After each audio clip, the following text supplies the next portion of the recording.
Bon, alors comment ça s'est passé ce Bah, défi, cette tentative de record? Elle est...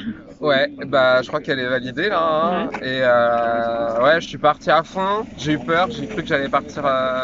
J'étais parti un peu trop vite, là, surtout quand je suis passé, là, qu'ils m'ont donné mon temps au passage. Mhm. Je me suis dit, oh là là là là, dans quoi je me suis engagé. Et bah, j'ai essayé ouais, de ménager, de pas trop prendre de vitesse pour pas me faire peur dans les virages, essayer d'être le plus constant possible. Mhm. Tout du long et tenir. Et puis bah, c'est vrai que c'est plus facile de tenir pendant plus d'une heure là, quand il y a plein de monde autour pour m'encourager, pour m'aider. Et D'accord. donc, ouais. Qu'est-ce qui était le plus difficile? La partie peut-être un peu terreuse Bah, avec la le partie la petit plus pont là. difficile, c'est Ouais. clairement la partie là qui revient ici et le virage ici. C'est la seule portion en fait où j'ai cette position relevée parce que le virage il est un peu court et du coup si je sais qu'en me relevant en fait je perds un peu de Mhm. vitesse. Donc ça me permet aussi de pouvoir bah, de pas rater le virage. Ça m'est déjà arrivé en course sur le dernier virage de rater le dernier virage et de Mhm. me faire doubler sur la ligne. Mhm. Donc bah ouais là je me suis dit je vais pas aller tout seul dans le fossé quoi. Il y a personne derrière, c'est pas la peine quoi. Et comment vous aviez établi ce circuit repéré Bah là ça fait on va dire que ça fait plus d'un an et demi que je pensais à faire ce record de l'heure.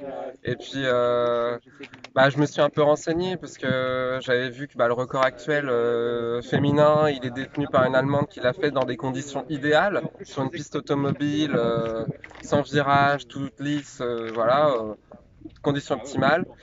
J'ai cherché un peu de ce côté-là, j'ai vu que ça coûtait beaucoup d'argent, qu'il aurait fallu investir quand même beaucoup de temps pour trouver des partenaires et c'était pas, enfin, c'est pas forcément comme ça que je fonctionne, en tout cas, Mhm. voilà, jusqu'à présent pas du tout.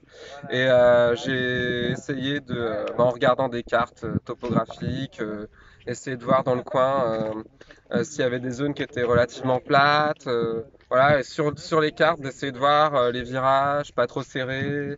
Et ensuite bah, d'aller sur place. Donc, Mhm.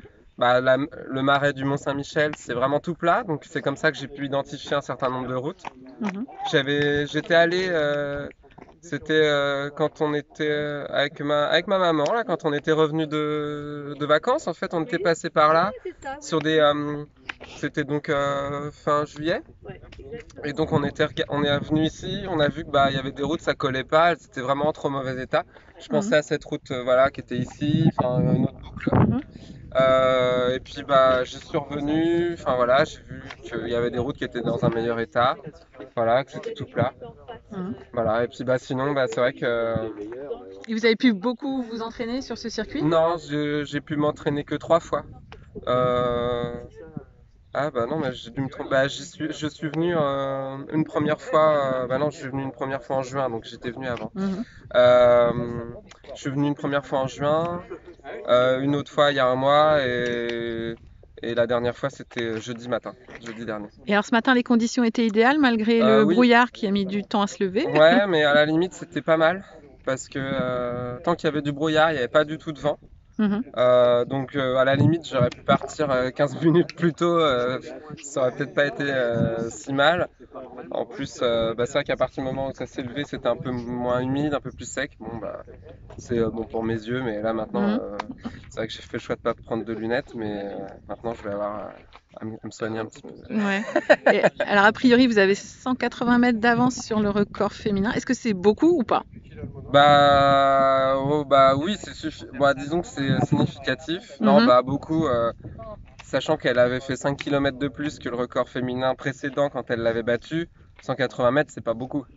Mais enfin, disons que si c'est vraiment 180 mètres, c'est suffisant pour être. Enfin, c'est au-dessus, quoi. C'est pas. Mhm. Enfin, non, mais c'est déjà. Je pouvais pas. Je pense pas que je pouvais espérer mieux. Peut-être qu'un jour, encore mieux entraîné, mieux préparé sur un meilleur circuit, je pourrais peut-être tenter, mais bon, Mhm. c'est pas. On verra plus tard. Et alors maintenant, pour faire homologuer ce record, c'est quoi la Eh ben, procédure? la procédure maintenant, ça va être d'avoir quelques témoignages, mais il y en a, ça devrait pas être trop difficile. Il y a quand même des gens que je vois assez régulièrement. Mhm. Donc, je dois avoir des témoignages de 5 personnes indépendantes qui était là. Mhm. Témoignage aussi d'un journaliste qui était là pendant Mhm.